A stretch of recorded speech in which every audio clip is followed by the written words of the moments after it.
Thank you, Mr. President. Colleagues, I think there is a tendency in this place, but probably in the country writ large, to compartmentalize each news cycle, to get outraged by every new contest to free speech or to the rule of law or to the power of Congress, but to really never see the full picture. Yesterday's assault on a particular democratic norm is forgotten, and we just wake up the next day to some new outrage. And I know that when people like me start talking about creeping authoritarianism in America, a lot of my Republican colleagues tune out. They think it's hyperbole or just politics. But I think it's time for all of us, Republicans and Democrats, to really step back and come to terms with the full picture of what is happening right now in America. I know that there are many Republicans in this chamber who are not ready to give up on democracy. But there are a group of radicals surrounding the president who have convinced him to operationalize a plan that is designed to try to crush political opposition and dissent in this country. When democracies die, sometimes it's in a coup, sometimes it's through violence, sometimes it's the occupation of the Parliament building, sometimes it's the cancellation of elections. But normally, that's not how democracies wither and vanish.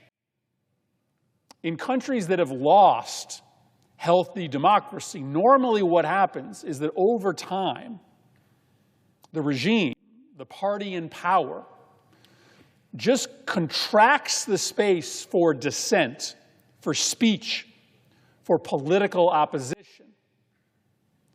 such that while elections still happen, the opposition party can never win. The rules get rigged, essentially, so that the party in power never, ever loses. That is the plan.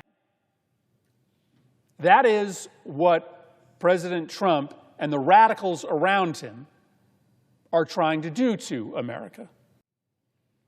I know that many of my colleagues aren't on board for this plan, but I worry that many of my colleagues refuse to see it in its totality because they deal with one outrage at a time. They justify one assault at a time without seeing the full scope of it.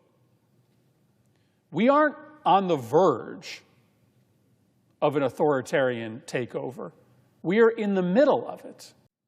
Now, it's not a fait accompli. It is not certain to be successful. But if we aren't clear-eyed about what is happening, then we have no chance to arrest it. If my Republican colleagues don't force themselves to pull back and see the totality of what is happening to the political opposition, it's hard to see because it's not happening to you. It's happening to your colleagues. You're not in jeopardy of being arrested. My colleagues are. Your allies are not being taken down off the air. Ours are. If we don't all pull back and see this for what it is, we will wake up and there will be a day where our democracy is gone. And so I want to talk to my colleagues today about the totality of this plan. And it really happens in 5 steps. The first step is to convert the justice system into a political witch hunt operation. Every totalitarian relies on the justice system to punish dissent, but also to immunize illegality for loyalists. That's the deal you get in a totalitarian state. If you speak out against the government, well, then the legal system comes crashing down on you. But if you are loyal to the government, then you can get away with crimes. We are seeing this at scale right now. the indictment of James Comey for no crime. Not a single prosecutor in that office in Virginia would sign the indictment, not a single one, until President Trump sent his personal lawyer to take over that office, because only she would sign the indictment. We see this in the arrests that are being readied for at least one Democratic senator, for the Soros family, for the Attorney General of New York, for behavior that is not criminal, for behavior that apparently, reportedly, has been engaged in by plenty of other people. But you also see it in the way that it ultimately plays out in a very quiet way. The goal here is not to arrest everybody that opposes Donald Trump. The idea here is to just put enough fear into the ranks of those who might speak truth to power that they stay quiet. And it's undoubtedly happening. There are undoubtedly people in this country who see what is being threatened to Senator Schiff, what has happened to James Comey, and they have just decided to remain silent. This is a tried and true tactic of a totalitarian state, is that they threaten people with arrest if they speak up, and lots of people just decide not to speak up in the first place. But what also happens is that if you are loyal to the regime, you get away with crimes. See what happened to the mayor of New York, Eric Adams. He allegedly had committed a crime. He had committed significant corruption, but was exonerated by President Trump only after the mayor pledged his political loyalty to the president. In fact, one of the president's representatives and the mayor went on television to essentially publicly do the handshake. Loyalty from the mayor to the president, and exoneration of corruption from the government to the mayor. This is how totalitarian regimes control speech. They punish through the legal system dissent. They immunize corruption amongst those who are loyal. The second part of the plan is to eliminate free press and replace it with state-run media. Now, I don't know that I'd go so far to say that we have state-run media in the United States yet, but there is an attempt underway to try to use the vast regulatory powers of the administration to censor media. And again, the administration isn't hiding it. They are going on TV and celebrating the fact that in the latest instance, they threatened to pull the licenses of TV stations that didn't take off the air one of the president's loudest critics. But we also see it through the consolidation of media into the hands of allies of the president. One family that has just taken control of a major media group that owns, amongst other properties, CBS, is looking to also take control of CNN and may have an ownership stake and a control stake in TikTok.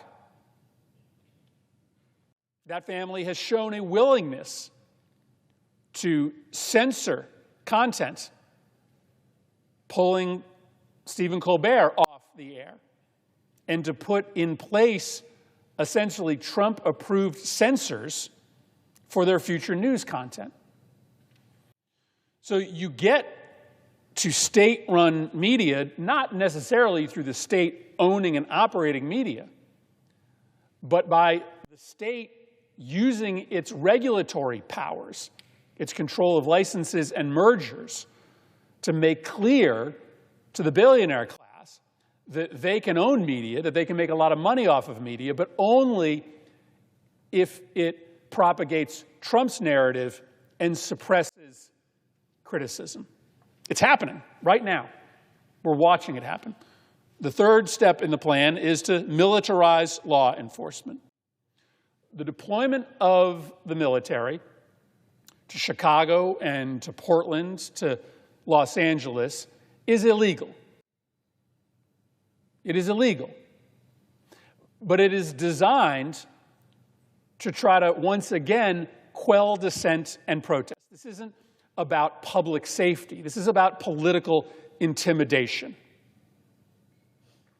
And you're just naive if you think that folks aren't going to be a little bit less interested in showing up at a protest if they're worried about getting roughed up by law enforcement. You are naive to think that there isn't an impact on speech when the military is patrolling your streets. The signal that is being sent is that if you speak up in opposition to this president, you are going to be greeted by troop deployments and tear gas and military helicopters. The fourth step in this plan is seizing control of government spending and taxation. And here is where I fail to understand why there isn't bipartisan agreement, why we don't join hands.